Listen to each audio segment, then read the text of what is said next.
Meeting is called to order. Roll call. Jessica Soul, Diane Griffith, Nicole Gatewood, Kyle Curry. Record show, we got one absent. Public comment. none, sir. We does that, though, didn't we? I can stand up and say something to you. We can change it. You can do Well, it. you're not signed up, it's beyond the time. No, you can do that at home. Adopt the agenda, Make a motion to adopt the agenda. Second. all in favor? Aye. Carries. Everybody had a chance to look at the minutes for approval?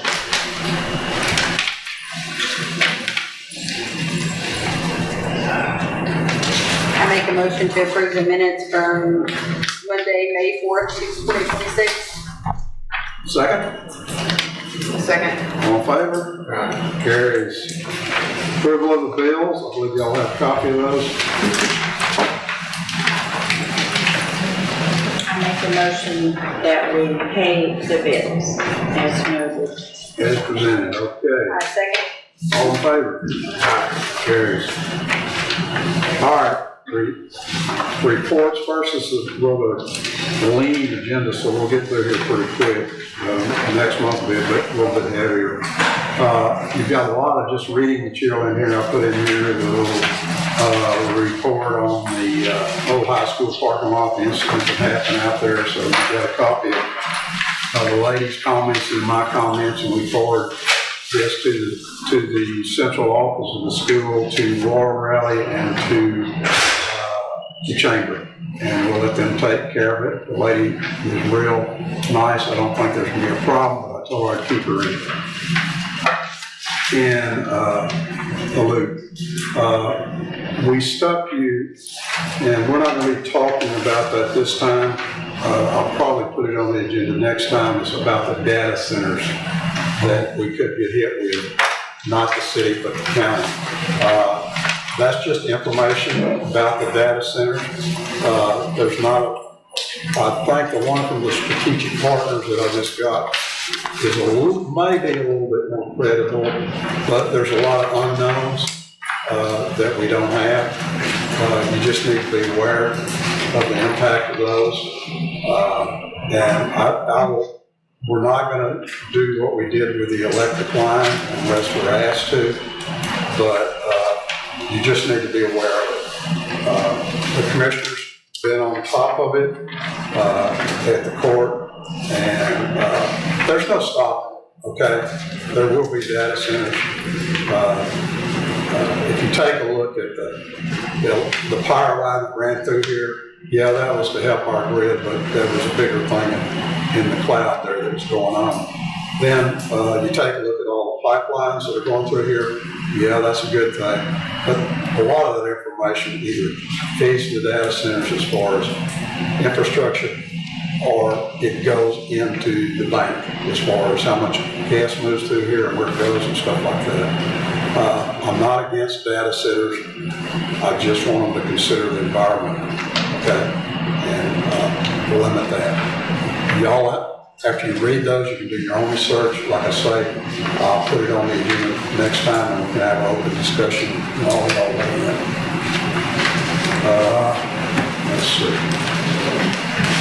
I will get to the update on Parks and Wildlife and all that other stuff. I just wanted to tell you that you'll start getting additional information that's just for your reading, and we'll put it on the agenda and talk about that. Okay, Josh, wastewater treatment center. So the average flow was 63,000 gallons at 31% capacity. The max flow was 138,000 gallons. We had 8.5 inches of rain for the month. And lift stations 1, 2, 4, 5, and 6, there was no issues. And sampling for the month of May, there was no issues. And on the on-site lift station, pump number 2 started to go fail. The hours are just creeping up on it. So instead of waiting for it to completely go out, we're just going to go ahead and replace it. That way because we just replaced pump number 1. And so if we wait for it to go out, then it's just going to put more stress on that new pump. Lift station number 3, both pumps we're getting more hours than normal. And so I called Allied, which is one of the contractors we use, to come pull them. And they weren't ragged up, but the rails and the piping has started to fail just due to age. And so they've been temporary fix to get us by until parts come in to just fully repair everything. And we have to replace the pumps, the piping, and the railing that the pumps slide down because they don't make the parts that are in there anymore. So, I mean, the good thing is they lasted that long, but the bad thing is they don't make that stuff. So they have to replace everything. So we're going from the piping, it's galvanized, and we're going to Schedule 80, which will last a lot longer than the metal pipe. And all the metal, the railing's metal, but that's going to be stainless. That's it. This is one of the original configurations, so as we rework these, we'll replace the piping with Schedule 80 PVC and get away from the galvanized. And we're not going to wait for them to fail. When those pumps get pretty much worn, we're going to go ahead and replace them. So here in a minute, I'll talk about the general fund of sewer. And we'll probably be loaning the sewer some money, but I think it's money well spent. Like I told Josh, I don't want to wake up and have to call back a suction truck to move that sewer down the road for us because both pumps are out.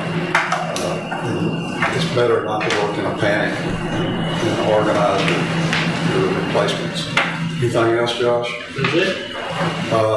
One other comment, we've got a contractor for the tap that we committed to over at the county's park.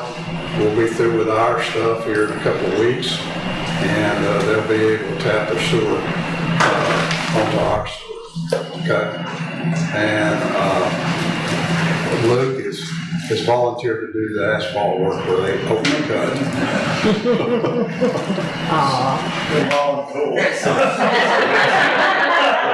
See how that works out. Yeah, we'll see how that works out.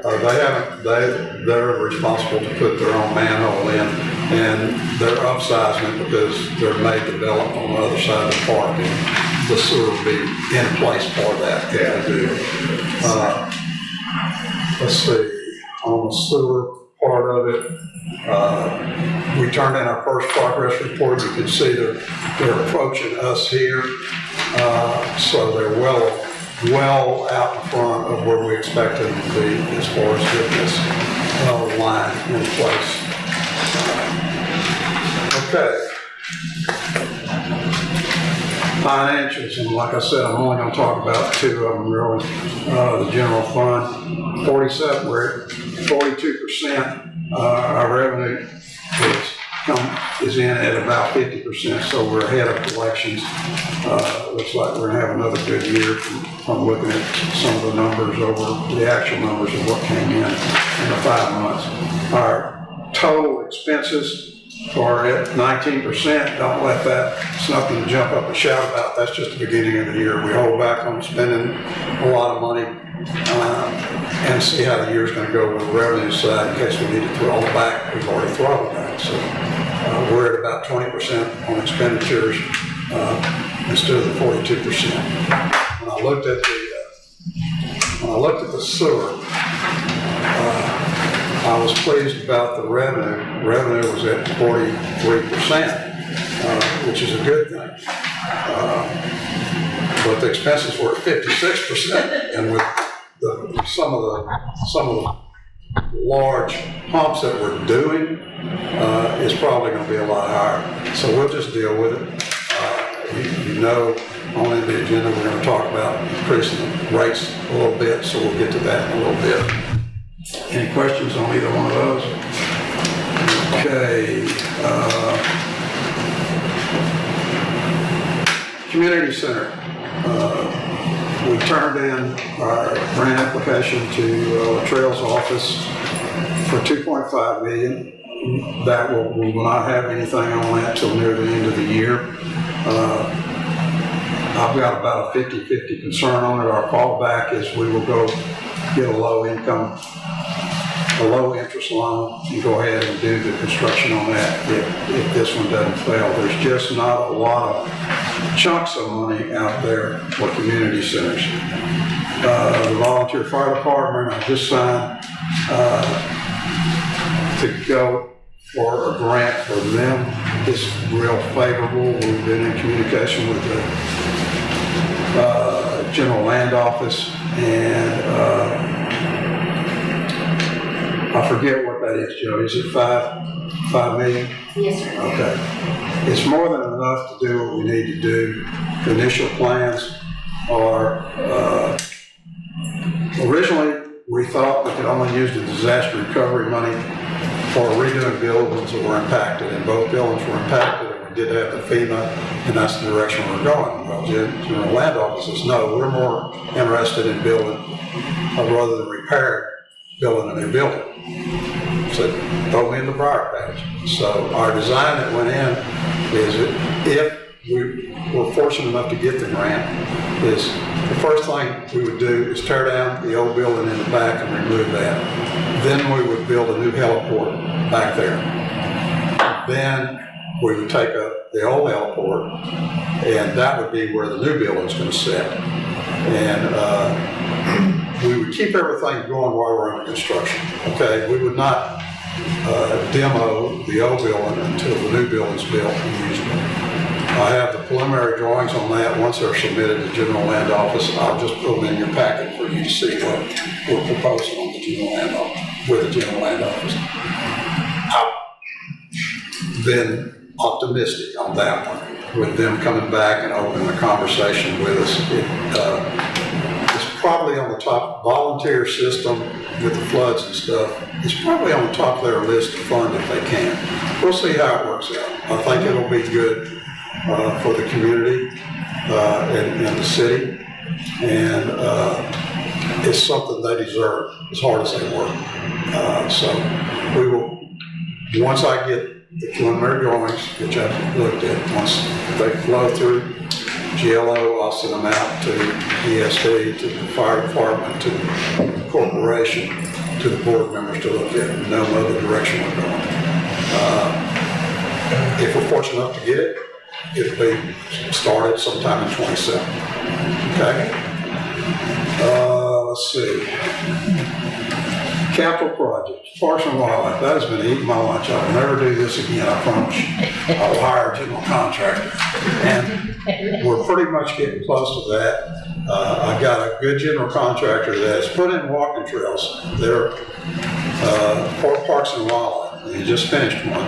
I'll get their bid on this Friday, and I'm optimistic about that. We've already got bids on the materials. We're committed for that. We've got bids on the electric, which looks good, and we've got some changes from the engineer that will allow it to be a little bit less expensive with the drains that we're going to put in, and the way that the lights and the walking trail will be put in. So hopefully at the next meeting, we'll be working on the walking trail, getting that done first. Okay? On that, do you have a bid spec sheet? I mean, Roger did his homework on the, Who? Roger Fussell on the first of this. I think it'd be fair to Well, give him a shot. he did. He had the drawings on it. But there's been changes in material. No. We're buying the material no matter what. I changed it where we didn't have to go with the textile highway spec on the limestone. We go with regular 3/8 limestone, which is more available and less expensive, and it's a cushion for the grant. Whereas we didn't need the specs for the highway for walking trail. And they agreed, so it's all are equal. The heavy duty drains they have, the thing does drain. We've gone to Schedule 80 PVC 4-inch instead of putting this massive drain and having something that could triple water up top. All we're trying to do is get any water that builds up in any of those middle things on the natural water. So that was one thing.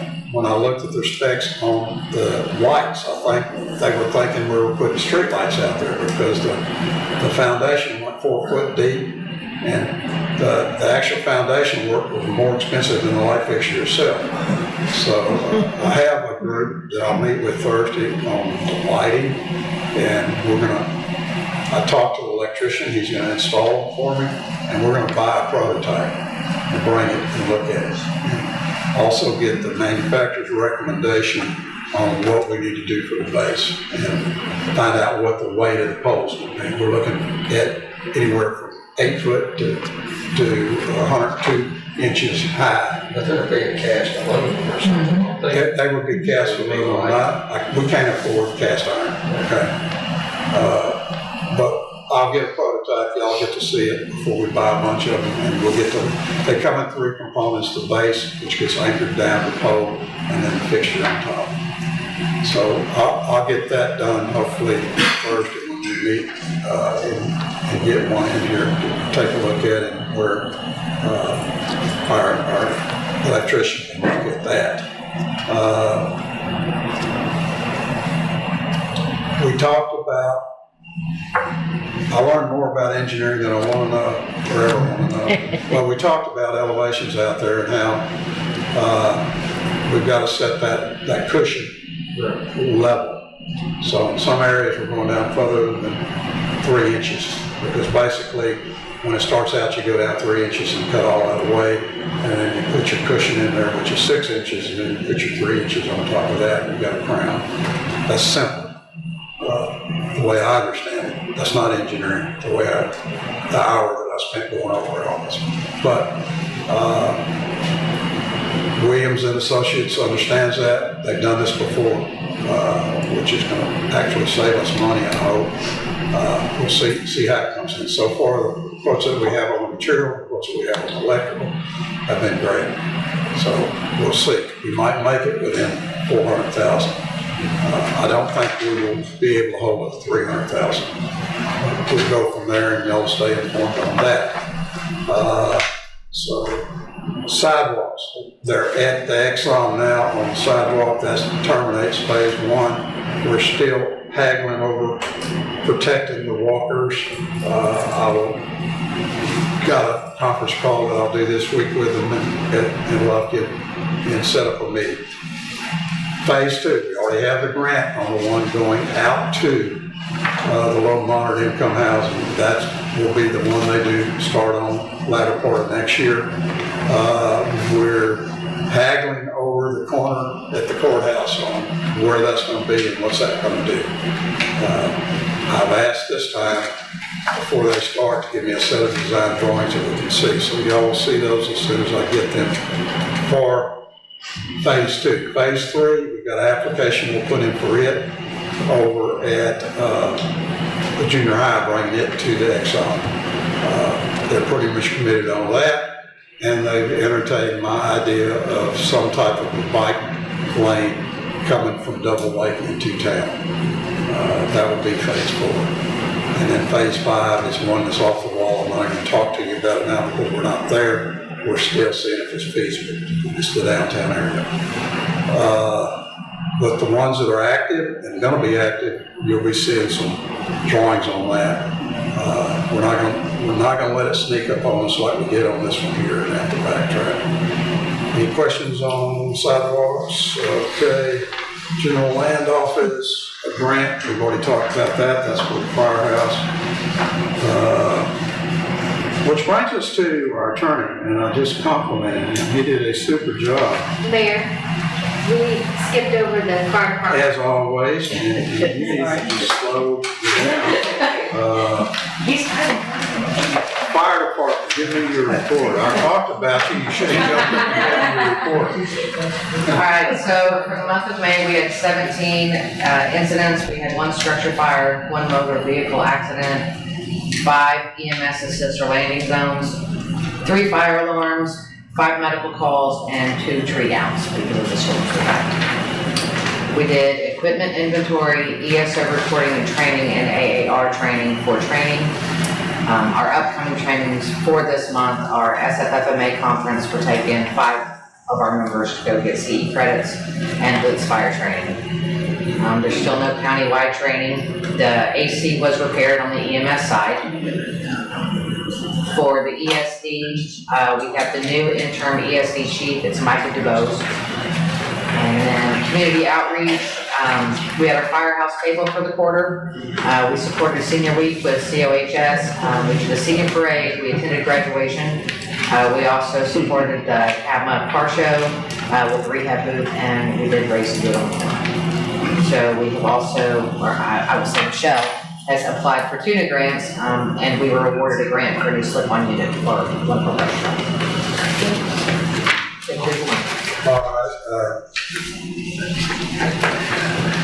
the $5 million gave us enough money to solve the water problem down there. Okay. Good. And we're So doing you that don't want any more underground. pictures of us That was tonight? my first task to tell the engineering to include that in this, is I want to catch it, slow it down, and move it down to where it drains off to. And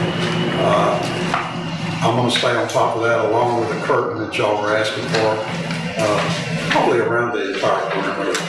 Okay? That'd be great. I forgot to bring that up, but that's some of the things, and you'll see it when I get the plans. All right, anybody else I skipped over yet? Give me a chance, I'll cruise by them, but I'm back to Greg, and our attorney, he did a super job on the slot machines and the game rooms and stuff. You have that. I'm going to ask him just to breeze through it real Okay, quick. so do you want me to talk to you about it now, or wait till? Well, if you want to wait till it comes here, we're not going to vote on it. I want them to digest it. There's 8 pages that I've listened to, and then Well, I'd be glad to do it either place. wherever you want to. Well, we'll do it now, we'll get it over with. Okay, so, before I tell you what's in the ordinance, I just want to tell you that I did the research to see what I could find about studies, and what other cities have been going through, and whether there was any studies from the state or federal government about the adverse effects of game rooms. Just to tell you, in Texas, that there's been 3 main studies that's been done. One was in Lufkin, one was in Waco, and one was in Houston. The Waco and Lufkin was about the same, but with Lufkin, they had 6 game rooms. They no longer have any game rooms. But they had done 132 police responses to those game rooms, which included armed robbery, drug activity, fights, stolen vehicles, theft, burglary, assault, terroristic threat, and criminal mischief. And they have since adopted an ordinance that says no game rooms. And I should say now, no prohibited game rooms, and I will explain that here in just a minute. Waco was the same thing. They found out that they was just making calls after calls after calls. They did away with it. Houston, they have had repeated nuisance locations associated with violence and criminal activities at their game rooms. And the federal and state has done some stuff, and I want to say that not every game room is tied to organized crime, but they are finding that some of these game rooms are tied to organized crimes, dealing with money laundering, robbery, illegal gambling enterprises, and doing a large-scale cash handling operation. In other words, they're using them to launder money. And then there's been some academic research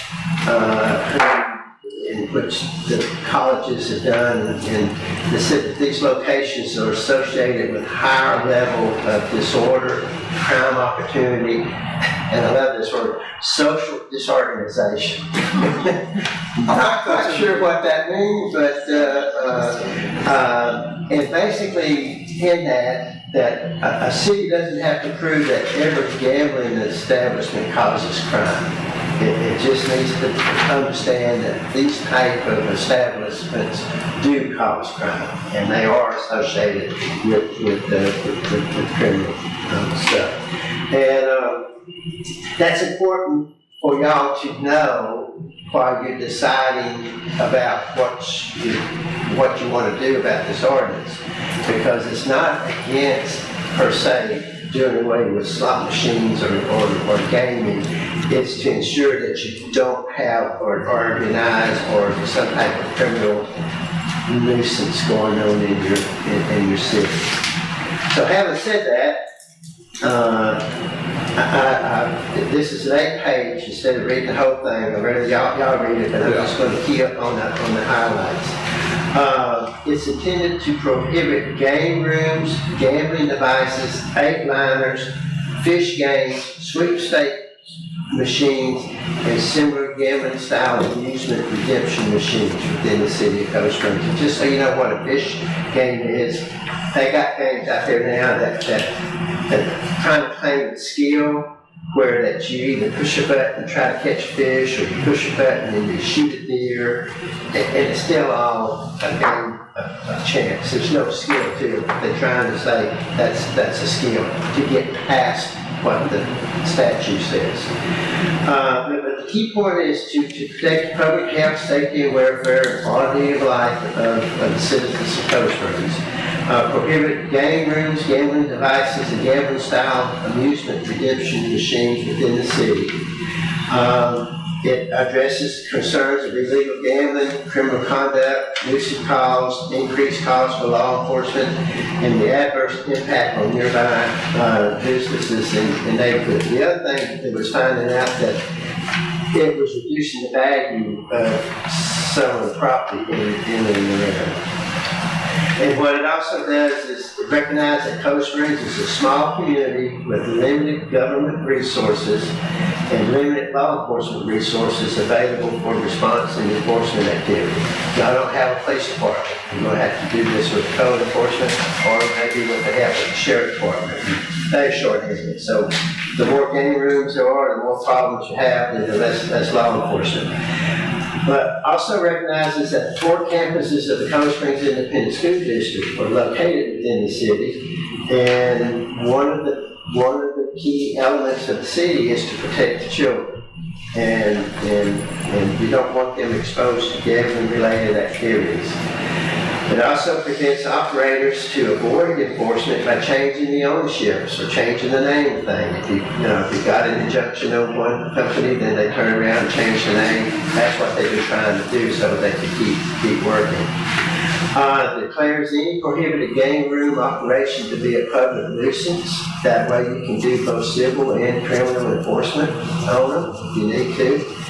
Just so you know, you're going to read in there that I said that the police department can enforce. I went ahead and put the police department in there because I really expect one of these days y'all will hire somebody.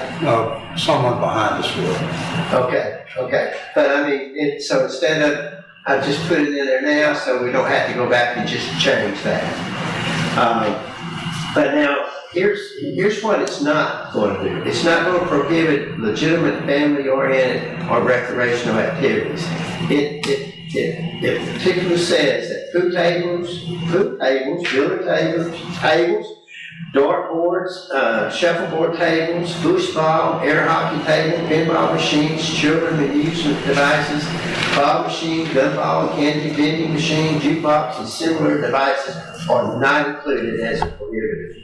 So, a place can have a pool table, a place can put a pinball machine in, but if they put one of these prohibited games in there, then that becomes a game room. And then they will fall in violation of the ordinance. And so it's designed to prevent gambling-style game room operations from locating and operating within the city, while preserving legitimate recreational and family-oriented activities. So if somebody actually wanted to put in a game room with pinball machines and foosball, that would be legitimate at the moment, in the way it is written.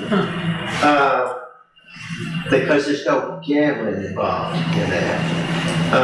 And then it is a proactive rather than a reactive. You got some game rooms here, but as you have talked to people, there's more and more people want to put in more game rooms. And so that basically, it works toward that enforcement and that nuisance activity.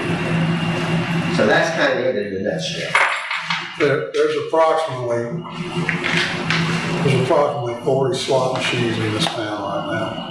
I've been in most of them. I'm confirmed that it pays with a ticket to stick into a machine that gets cash out of every one of them. All of them are leased, and they got phone numbers to call. The attendants at the gas station or the washateria can't give you a refund if the machine malfunctions. You got to call the corporate office that actually holds them. So they're leased. You have one gas station convenience store that refuses to put them in. He also has a laundromat. I told him I would bring him a copy of this to show. He was telling me that he's by not being in it, he's losing about $10,000 a month. Okay. Plus he has the ladies over at the washateria wanting them over there so they have something to do while their clothes are washing. So I might suggest putting a shuffleboard or something like that, but no, I'm just joking. He's committed. None of his company has them anywhere else, from all the way to Galveston and all the way up 45. And he's not going to start it. And he understands basically some of the research that Greg was talking about. But the other washateria has them. We got a motel that's converted a room to a game room, and it says game room on it. And there's about 10 in there. And I've gone around and checked and made sure that the payouts were cash, and they all are.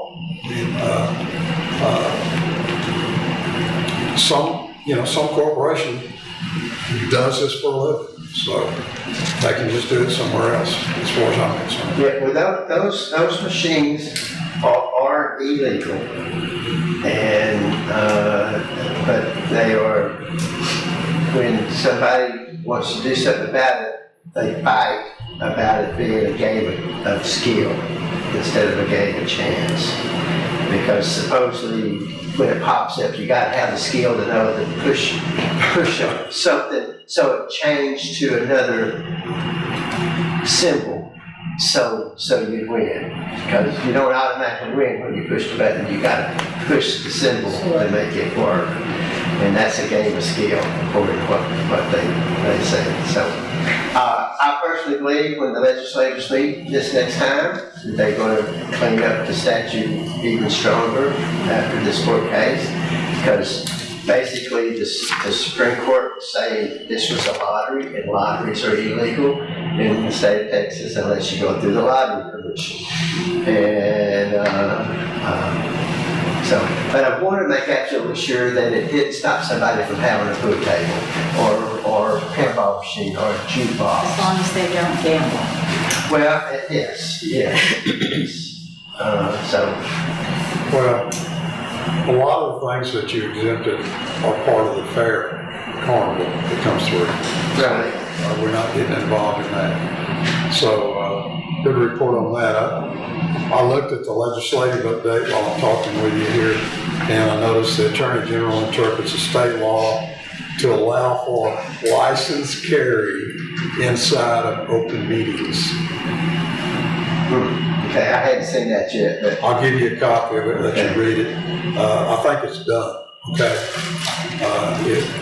So once you read it, we'll talk, and they recommend posting a sign to delineate the difference between licensed carry and open carry. They can only bring a firearm in here if they possess a concealed carry permit from the state. Under the new law, you don't even have to have that to open carry. Just suit up and go where you want to. So I'll let you interpret this. And that would be the reason why you saw a deputy here earlier. We had what we consider a credible threat for public comments. The man was not satisfied, and it dealt with our last ordinance on vulgar language being posted on signs in public places. And he's on with a copy of that. He's welcome to speak as long as he holds his tongue.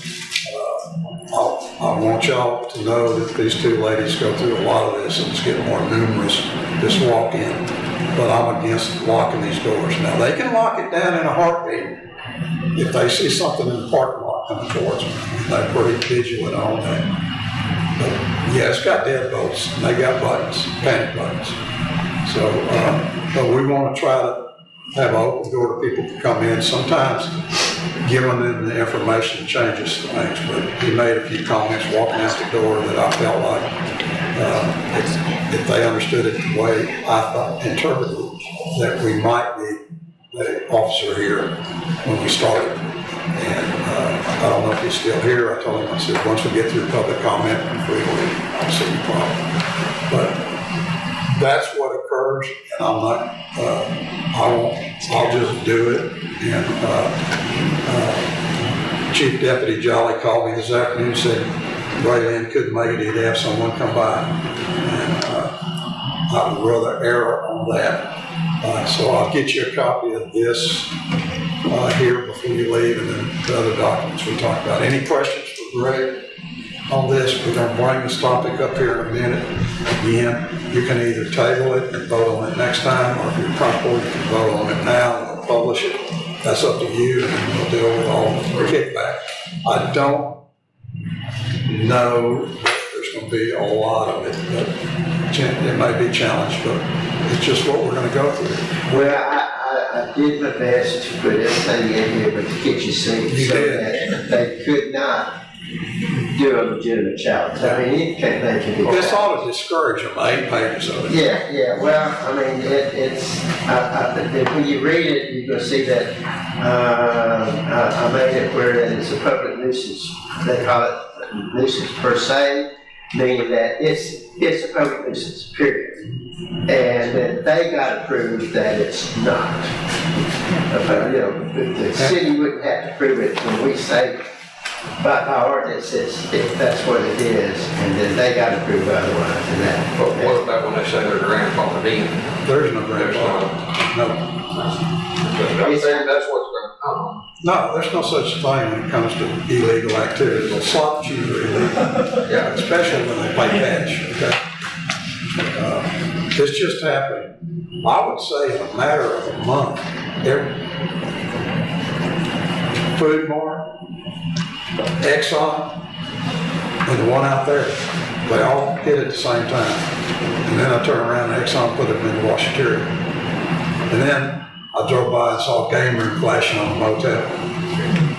So I'd say within 60 days this happened. And there's a phone number, every one of them. It's not, the machine is not owned by them, they're just receiving part of the profits. And I dealt with the owner of the Shell station. He explained that to me. And he explained the minute it becomes illegal is when they put that ticket in there and pumps cash out to them. I agree with Greg. The gambling device is illegal. Okay. Yeah, but they want to say, hey, wait, y'all done this when, I've been doing this. Well, you just, sorry, but it's illegal in the first place, state law. So either we call the attorney general, they can come down here and get you, or you abide by our ordinance. And when the owner of the shopping center tried to enlighten him on what that old post office was going to be, he pulled the lease on it. He said, no, we're not going to have that in here. And so he just wanted to let me know, are you doing something? The answer is yes. We're passing a strong ordinance. I'll share a copy with him. What happens once it gets to the paper and published, it becomes city law. Our enforcement officer is Michelle. Mainly, with the fire code and also can help us with some of these ordinances. Ray Lynn, our constable, has agreed to work part-time on enforcement. And unfortunately, and I wasn't around when they did this, but when they passed the ordinance, they made the mayor an enforcement officer. So what I've been doing is just going out there in my overalls, my old hat, looking at this stuff and talking to people that sit on these machines and finding out how it works and gathering information. So when we do get this passed, one of us or the three of us will go and professionally say, here's the ordinance, here's our notice. You have 30 days to either remove them or tell us your intentions. The same thing that we did with the grease trap people. They've already been noticed on it, and we'll wait for their response. It's a slow process. There's no sense in getting in any hurry. So when we come to this in a minute. Okay, if I could say one more thing to address it. You know, when you do the whereas in the beginning, that's kind of the finding of the council. But I actually put another finding in there under section 3, when you see it on page 3, where it says the foregoing recitals and findings are hereby adopted as legislative findings of the city. That means those whereas. But then I added a sentence that said the city council further finds that the activities prohibited by this ordinance adversely affect the public health, safety, welfare, and constitute conditions that may be regulated, restricted, or prohibited pursuant to the city's police powers and nuisance abatement authority, notwithstanding any claim of prior operations. So in other words, y'all have found it doesn't matter that you had it before. We're finding that what you're doing now is a nuisance, and it can be regulated based on y'all's police power, which you can. So if somebody claims that, you can say, yeah, but look, that don't mean they're not going to challenge it, but Yeah, we'll see how it goes. but the court's going to look and see what y'all based y'all's decision on, and everything I put in here, the court ought to It's say, all covered. yeah, ought to cover it. I spent about 2 hours reading and rereading. Well, I had hoped to have this to y'all beforehand, but the last couple of weeks have been very hectic. And then trying to get this fine-tuned so it covered all that. It took a It's little, done. It's good. it took a little longer than I thought. I came and went into the other room, I told Judy, I said, man, this has got the kitchen sink, the P-trap, the shut-off valve, and the hookup to the sewer. It's got everything you need in it to deal with whatever they come up with. But we'll just test it and see how it goes. If we got to modify it, we'll modify it, but I don't think so. When approved, when the council, if the council approves them. Keep reminding me of that. I can read their faces and their thoughts. I think this is we're a conservative Christian community here, and we have made some rules here that not just this, but other things that are on those principles for our community. And that's our role. And when we got a 2 or 3% that want to do something different, I'm sorry, they'll do it different somewhere else. And I'll let it die at that. Okay. I'll get you back on here in a minute. Just so I don't cut off my sewer cutoff lady, sewer report. I had 3 adjustments. 2 were for a deposit upside, and 1 was for removal of late fee, and I had no cutoffs. And we we're gonna send out 3. I hand delivered 1 to the Shell station about the donut shops, grease trap, and he's gonna issue them a choice on where he gave me a choice. He said, well, you know, it's right next to the store. I can just run their sewer over here and tie into these. He said, you know how big those are? I said, yeah, you got 3 different chambers, plus it's state of the art.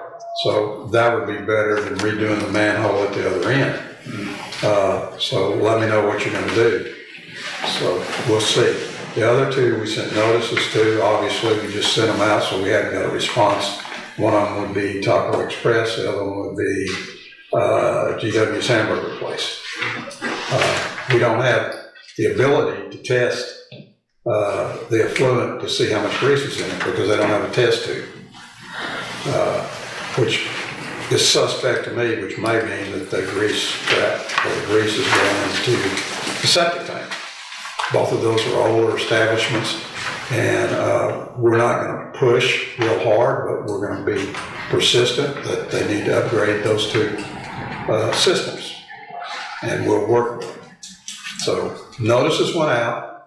We're waiting for a response. If they go up, then I'll get with Ray on a citation and get them to explain why they don't have to do that. Okay? Anything else? That's it. In a minute, I'll let you talk about sewer rates. Josh, All right, let's move over to old business, discussion of possible action, recommendation to adjust sewer rates. You've got, actually, the three of them sat down, and I told them, you know, they gave me their studies, and I looked at the books they gave me, and I said, well, I just want one page. I want to know what the old sewer rate was and what we're proposing, and make it easier for us.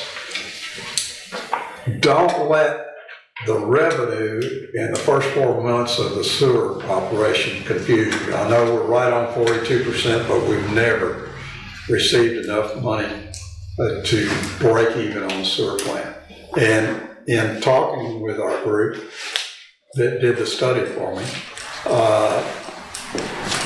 we did a little adjustment to each rate because we haven't done an adjustment, okay, in years to the original ordinance, which I think I wrote back when we put in the sewer plant.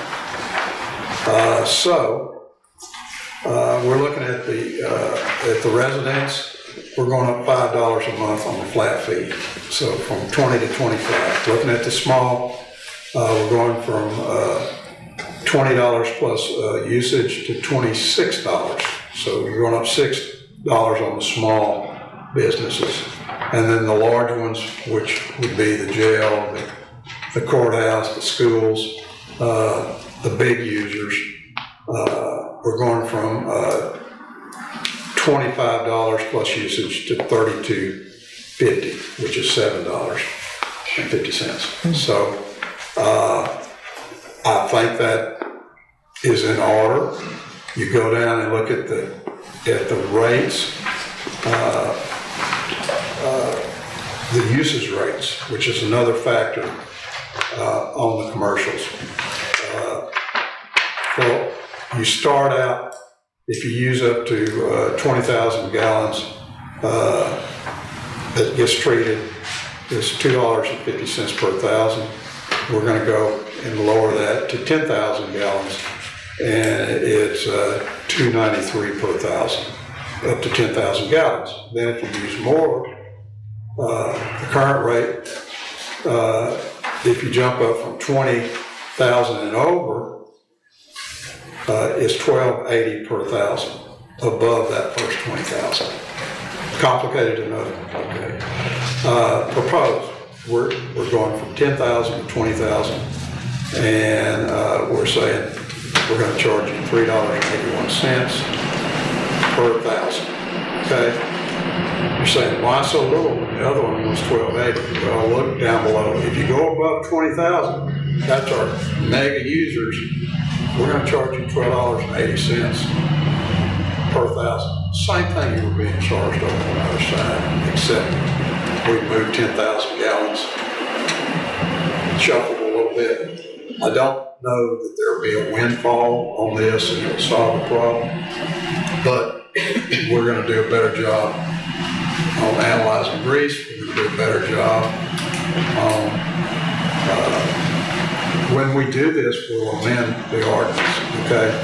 And we're also going to, and I'll work with legal on this, we're also going to put a surcharge in there. If I can identify something that was put in the sewer that is not sewer, is solid, okay? Carpet, clothing, steel, labor controls. And it gets into a grinder, it strips all the teeth off the grinder, or jams up the pump and burns up the pump. Whatever it costs to repair it. If I can identify where that came from, then I'm gonna put a surcharge on that organization and have it reimburse us for actual cost of replacement. I think that's only fair. Right now, we've been bearing the cost of that, anywhere from $10,000 to I think $35,000 in one incident, where it burned up 2 pumps. And it puts everybody else at risk. So I'll work on the new ordinance when we do this on the surcharge that we can do, okay? So, do y'all want to digest it, or do you want to go and say that you're going to approve these rates? It's a big jump. Open for comment. Everybody have a comment, please.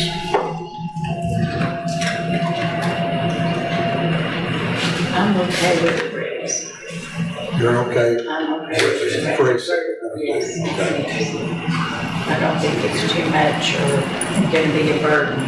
We're, like I keep saying, the sewer is a service to the community. It's not a profit-driven thing. And we're trying to get to break even. I think this will help along with cutting down some of the incidents and stuff that we put in there, should be put in there.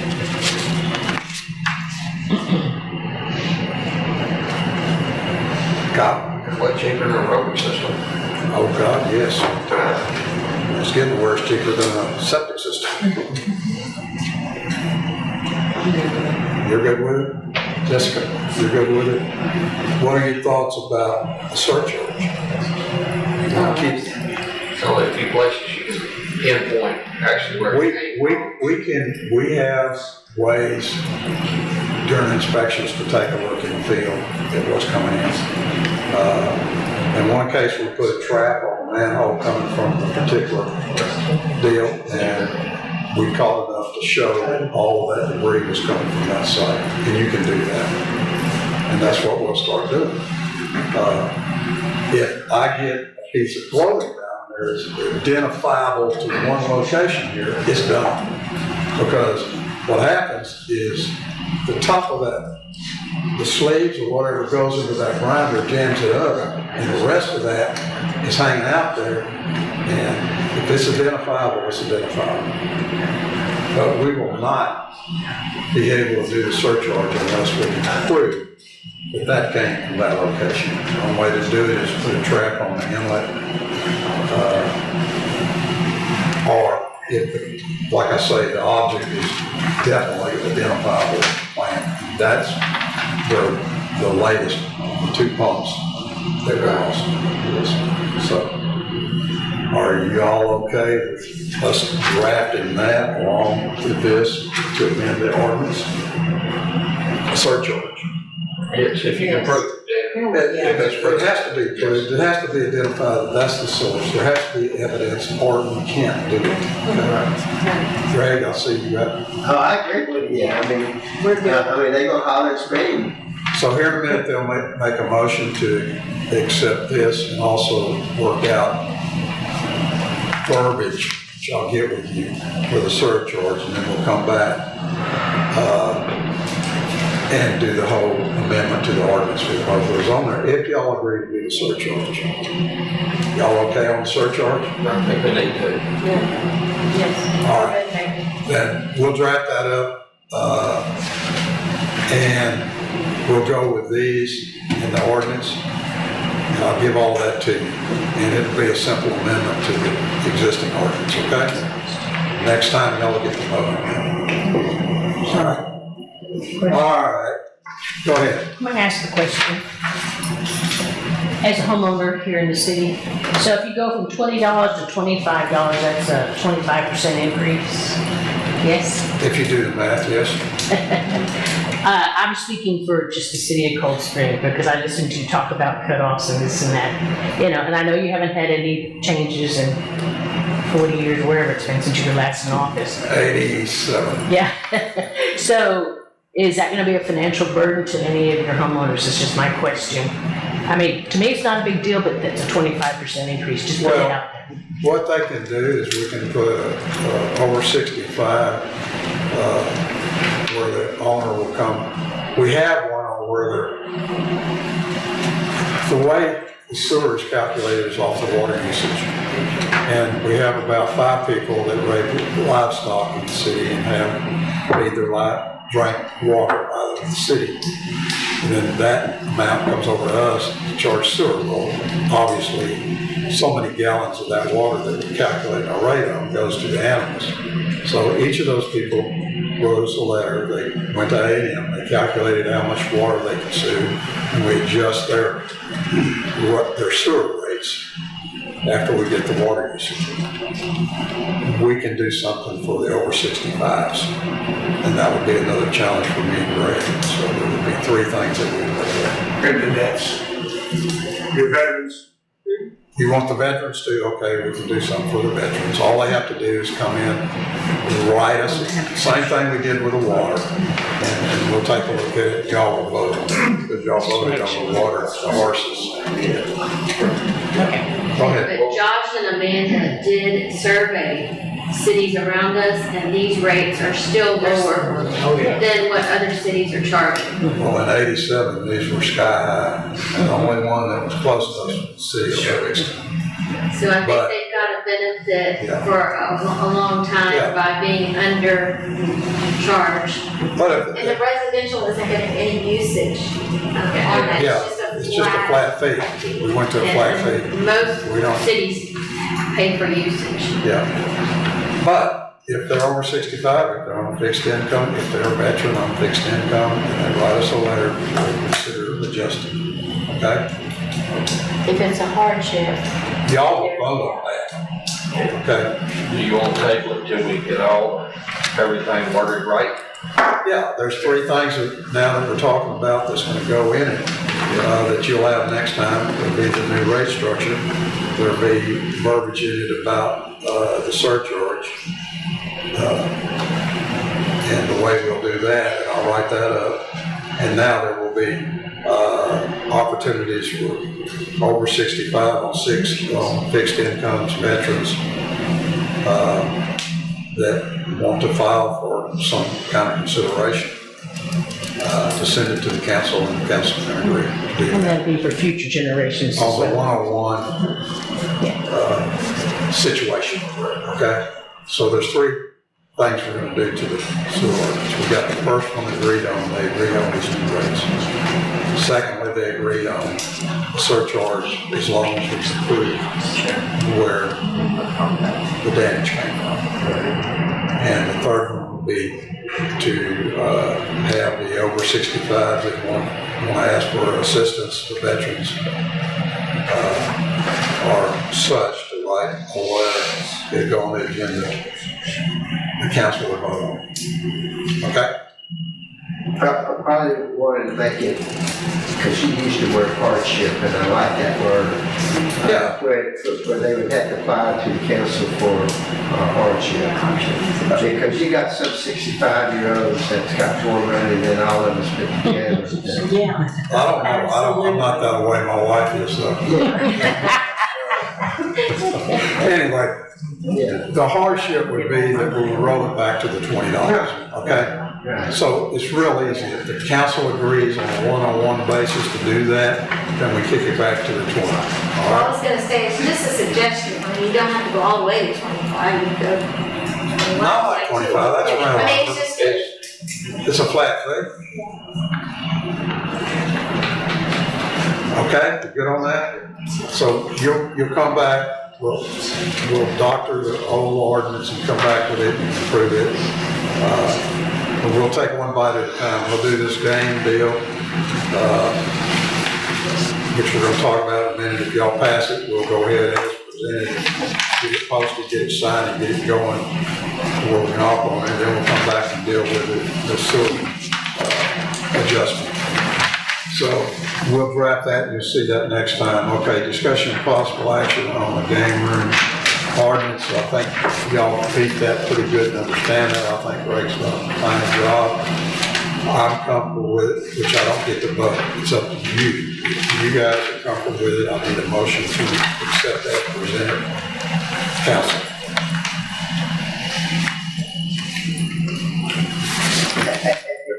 If I could, I want to have one more enforcement aspect of it that I forgot to mention. Is I actually put in here that if any business has a city permit, because I obviously see that the city is going to have, most of the businesses have the city permits for things. Then, That's right here. yeah, and then if they're already in violation, then you can pull that permit, you can suspend that permit until you get a police department and a good code enforcement officer. Here's the, I don't want to do ad valorem tax. So if our big users are businesses, let's do a reasonable permit. Okay? So that's something that we'll work together on this ordinance. So we're back to, do y'all want to make a motion to accept the ordinance as presented by legal?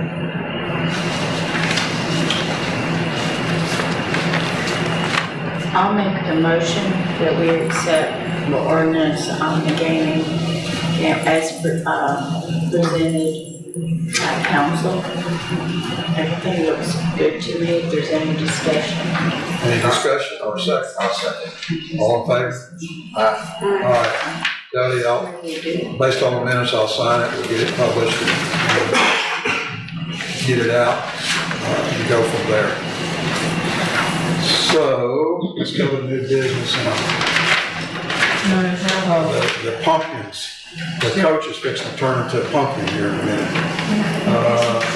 Briefing on the interlocal agreement with between the city and the ESD. Correct me if I'm wrong, Roger, y'all agreed to sign the MOU? They did. Okay. Do we have it? It's in the packet. Okay, good. Shows you how much time I had this evening. Okay. They also paid, picked up the amount that was tied to the EMS that we stayed with, which was actually what the old nonprofit that ran the fire department. It was in the old agreement. We didn't change that at all. It's the same. So they paid that. I want to say, correct me if I'm wrong, they went ahead and repaired the air conditioner. Yes, it did. It belongs to them now. Hopefully the new building, it won't belong to them, but we'll see how it works out.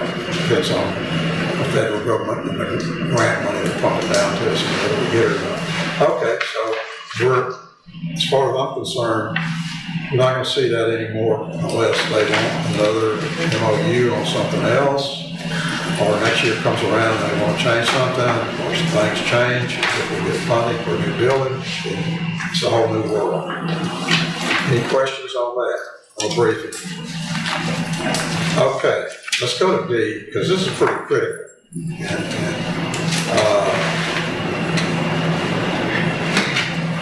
I've gone over the contract that was sent to us by our old auditors, and our old auditors were taken over by a public relations firm, and they don't proclaim themselves auditors in the language that I've read, which makes me nervous because the Attorney General is issuing audits for non-compliance on cities. They passed a law where there's a complaint that you're not doing yearly audits, that the AG will send somebody down and you get fined. That's the law. So I feel a lot more comfortable going with an audit firm and not a public relations nightmare. Because when you read their contract, first thing they tell you is we're not auditors. But yet here's your audit. So I've held up on signing the 2025 contract. I've instructed Jody and we'll give her the wording for her email to get our boxes on 2025 back. And I've already interviewed a new auditor in Lumpkin that is an auditor, okay? CPA. So, I will be bringing that contract to you next time with a new firm, okay? And we'll get out from under this cloud, because the fine is probably not that big, but the impact on our grants is big. We've got to have a current audit, okay? And that's why I got so upset when they couldn't finish the 2024 at the time that was allotted, and finally pushed it on through and got it done. Now we're getting ourselves, if this goes too much longer, on the 2025 in a bind. And I don't want to do that. So I will have that for you at the next meeting, okay? Questions on that? All right. This one is just boilerplate. It's for the Fire department grant. Fire Department grant. Discussion of possible action on adopting resolution 2026-4, a resolution of the City Council of the City of Coldspring, Texas, authorizing the submission of a Community Development Block Grant Mitigation Project application to the General Land Office. Okay, I'll catch that in a minute. Boy, I caught that real quick. I was trying to figure out how to call it. But it's the General Land Office that authorizes the mayor to act as the city's executive officer and authorizing representative in the matters pertaining to the city's participation in the development, community development, regionalization program. Need a motion to do that in way you're one, and give me that authority so I can get this sent in. Make a motion, so said. Second? I'll second. All in favor? Carries. All right, we got that done. I've already signed the paperwork. That's right, did it all. We've been, every year, you as a council, if you choose to, you appoint the mayor pro tem, which you have to do it every year. The new auditor coming at us, that's one of the things they'll look at. So I need y'all to, if Diane wants to stay, that's fine with me. If someone else wants to do it, that's fine with me. If you don't want to do it, then you pass a motion not to do it. But if we say we're going to have more mayor pro tem, this is up to you four. Diane, you want to stay? I will stay. All right, there you go. Y'all want her to stay? Yes. You don't want to do it. None of y'all do. You sure? Make a motion for another year, and then Jody, we'll start doing this on January of each year, making sure, sort of like the financials that we have to do. Okay? I make a motion to on appointing Mayor Pro Tem to Diane. Second? I'll second. All in favor? Aye. Poof. Wow, it's been late. You're responsible for everything that I've had such here too. I know. I'm gonna start getting on your tail and Yeah. go with you to all these things. Yeah. Okay. We'll get better at it, okay? Discussion possible action on public event, Polk County NAACP Juneteenth Parade, every Juneteenth, which will be on Saturday the 20th. They have a car parade. Do we have We anything? have everything we need. Yeah, Y'all everything can wave your wand to approve the parade. All I need is council approval. Make a motion to accept it. I second. All in favor? They always do their own. Okay, there is, am I on? Did I leave anything? I said, okay, good. You gotta go with me here. No executive session. We have some other things we always put on the next agenda. It should be a little bit longer. Let's get a motion to adjourn. I make a motion to adjourn. All in favor? We're out of here.